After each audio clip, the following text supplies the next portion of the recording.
A palavra para a Corina Giacomello. Ela é integrante do Centro de Investigações Jurídicas da Universidade Autônoma de Chiapas, do México, e especialista em gênero e justiça criminal, política de drogas e sistemas prisionais na América Latina y derechos humanos. Un agradecimiento al Instituto Pro Bono por la invitación. Es un honor estar aquí y haber escuchado las presentaciones. Estoy aprendiendo mucho. Si quieres yo le muevo a la presentación. Sí.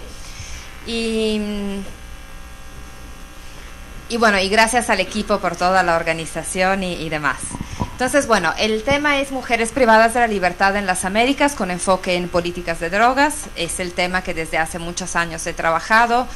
No trabajo directamente el tema de este encuentro.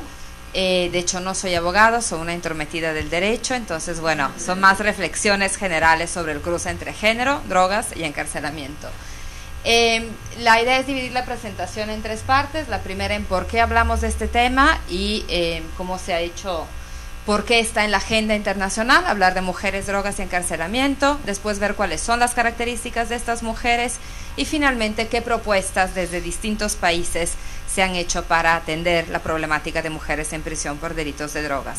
También, si nos da tiempo, que yo creo que sí, les voy a presentar un video, un documental de historias de mujeres en prisión en Oaxaca, un estado de México, pero que bueno, es bastante representativo de lo que encontramos cuando entramos a las cárceles de mujeres o mixtas de la región. Desde hace los años 80, investigaciones, sobre todo de criminólogas y sociólogas feministas en cárceles de mujeres, han empezado a visibilizar cómo las mujeres ya desde ese entonces eran encarceladas principalmente por delitos de drogas y cuál era el perfil de estas mujeres. Es importante destacar que eran investigaciones que lo que buscaban era dar voz a los sujetos, involucrar a las mujeres en la construcción de las narrativas en torno al espacio penitenciario. Se hacía ver cómo las mujeres, por ser una minoría de los centros de privación de la libertad, solían ser invisibilizadas en el discurso, en la práctica y en los centros en general. Se hablaba de delitos de drogas, sin embargo todavía no había una vinculación fuerte con políticas de drogas, es decir, se hacía ver cómo era la principal causa de encarcelamiento, pero no había una estrategia de incidencia que vinculara prisión, género y encarcelamiento. Esa es una tendencia más reciente. También había énfasis en las condiciones de encarcelamiento, en particular en un poco como por ser pocas no contaban, entonces tenemos un déficit de centros femeniles y las mujeres se encuentran en centros mixtos en situaciones de mayor desigualdad y discriminación frente a los hombres, o bien en centros femeniles alejados del domicilio, y esas siguen siendo, digamos, características generales. Por otro lado, hay todo un discurso de críticas a las políticas de drogas y se empieza a crear este binomio de mujeres y drogas. Las críticas a las políticas de drogas básicamente lo que apuntan es como el marco prohibicionista enmarcado en las 3 convenciones de Naciones Unidas sobre drogas y su implementación en América Latina y el Caribe ha conllevado una serie de efectos colaterales que conocemos muy bien, ¿no? La violencia entre grupos rivales, lo que se conoce como efecto globo, es decir, como al atacar un determinado grupo o una determinada sustancia o un determinado cultivo, este se va desplazando a otros territorios. Y uno de los efectos en los que se hace ver y que es importante para esta exposición es el aumento del encarcelamiento, ¿no? Sabemos que las políticas de drogas son de las principales causas de la privación de la libertad en la fase preventiva y en la fase de ejecución de pena, y como por la manera en la que están diseñadas las políticas de drogas, o más bien implementadas, no existen muchas alternativas al encarcelamiento. Hay barreras explícitas para que personas acusadas de estos delitos puedan tener acceso a alternativas al encarcelamiento. ¿Hablo rápido? ¿Está bien? ¿Bien? Perfecto, gracias. Al revés, yo no podría entender. Ok, bueno. Finalmente se van creando espacios de incidencia, en particular a partir de 2013. Digo, claramente es fruto de un proceso de incidencia, de debates y demás, pero hay momentos que podemos identificar.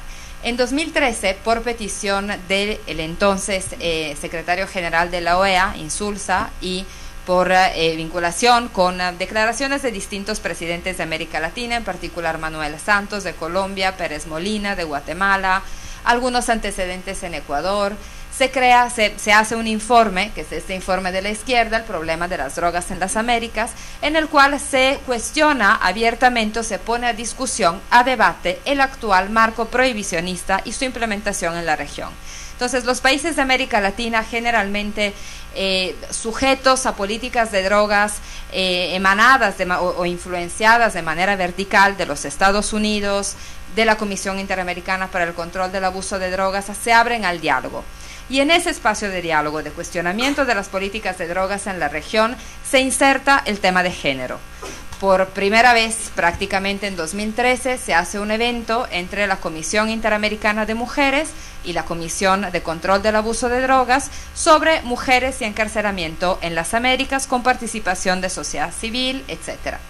Y de ese sale este informe, Mujeres y Drogas en las Américas, un diagnóstico en construcción. Ahora, todo esto es importante, ¿por qué? Porque finalmente, si bien son espacios de incidencia que están ahí arriba y que no tienen grandes implicaciones a la hora de ver las políticas, son espacios que se abren y que una vez abiertos no se vuelven a, bueno, sí se pueden volver a cerrar, pero que al momento está muy abierto el tema de género y políticas de drogas. A nivel de sociedad civil también se recoge el tema. En cuanto a investigaciones académicas, hay nuevas generaciones en las cuales me incluyo, que éramos jóvenes cuando empezamos esto, que vinculan ya explícitamente el tema de políticas de drogas, no solamente delitos de drogas, no solo es decir, las mujeres están por delitos de drogas, sino cómo lo cuestionamos desde el ámbito de las políticas de drogas, en particular de la parte de encarcelamiento.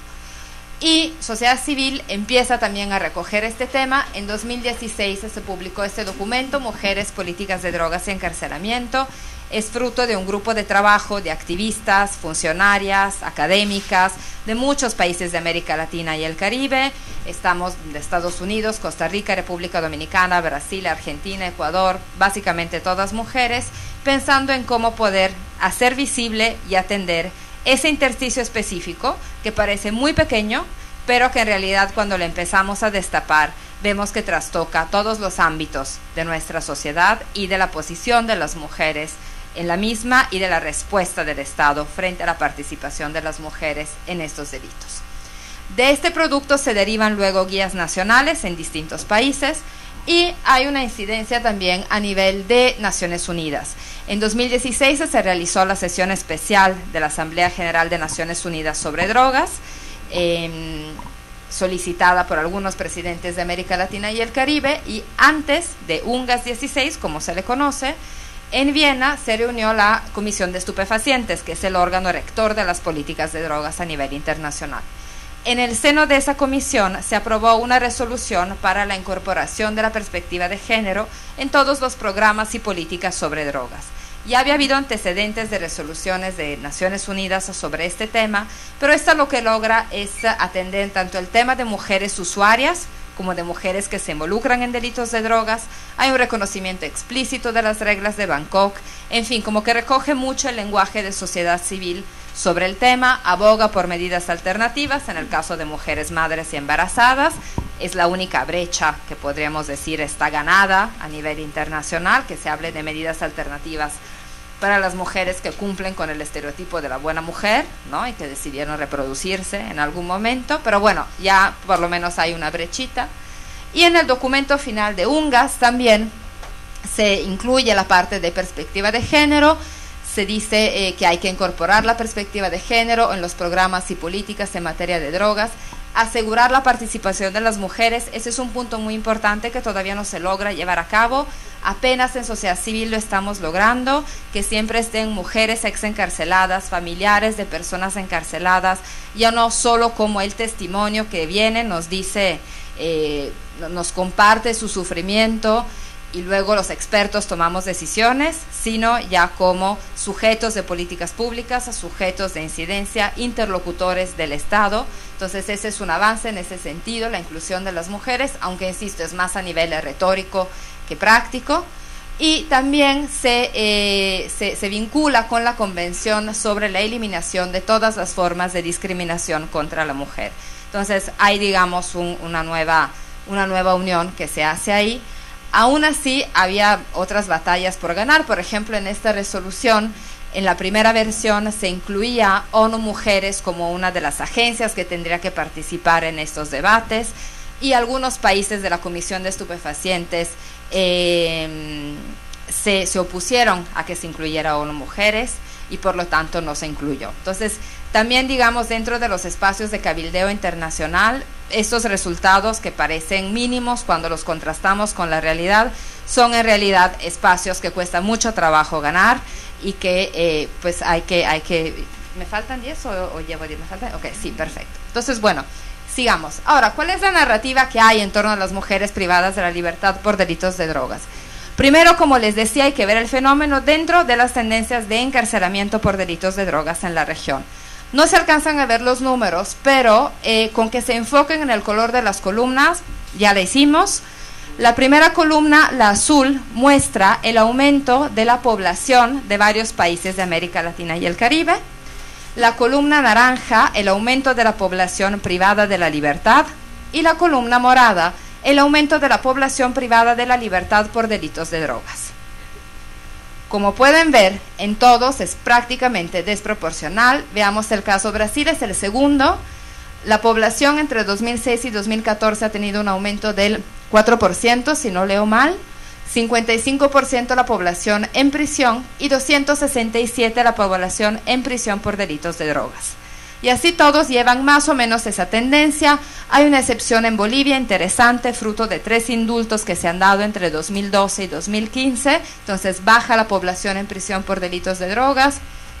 Otra excepción interesante es Ecuador, entre 2010 y 2014, porque justo en 2014 se aprueba una reforma al Código Penal que baja las penas por delitos de drogas, reforma que fue revirada en 2015, volviendo a aumentar las penas. Por eso decía que hay espacios que ganamos, pero también se pueden volver a perder. Pero bueno, generalmente esa es la tendencia. En el caso de mujeres, ahorita les digo algunos datos porque tampoco se lee bien, pero un estudio de la Comisión Interamericana de Derechos Humanos de 2013 sobre prisión preventiva muestra claramente cómo en el caso de las mujeres, los delitos de drogas siempre son la primera o segunda causa de encarcelamiento, y en el caso de los hombres son la segunda o la tercera o la cuarta, es decir, los delitos de drogas son delitos de género. En qué mujeres participan, en cómo se involucran, en qué roles desempeñan y en las consecuencias del sistema penal. Aquí lo que vemos son algunos porcentajes, nos quedamos en las columnas de la derecha. Por ejemplo, en Argentina 36.9% de las mujeres están privadas de la libertad por delitos de drogas, en Panamá 70%, en Uruguay 37%, y así, básicamente representan casi siempre, como les decía, la primera o segunda causa de encarcelamiento. ¿Quiénes son las mujeres privadas de la libertad por delitos de drogas? Mujeres que han sido víctimas de violencia, en general a lo largo de su vida, desde la infancia. Por eso también la idea de hablar de mujeres es una construcción basada por una división de edad, porque en realidad estos procesos empiezan desde la niñez, y creo que ese es un sujeto al que todavía menos visto que las mujeres en relación a las políticas de drogas. Creo que es el siguiente paso que hay que dar en este cuestionamiento del marco prohibicionista.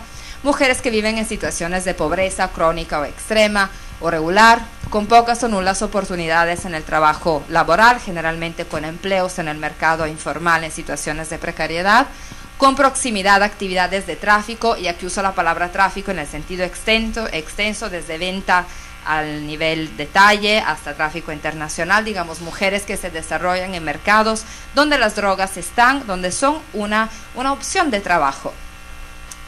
Y muchas son madres solteras, principales o únicas cuidadoras de sus hijas, hijos u otras personas dependientes.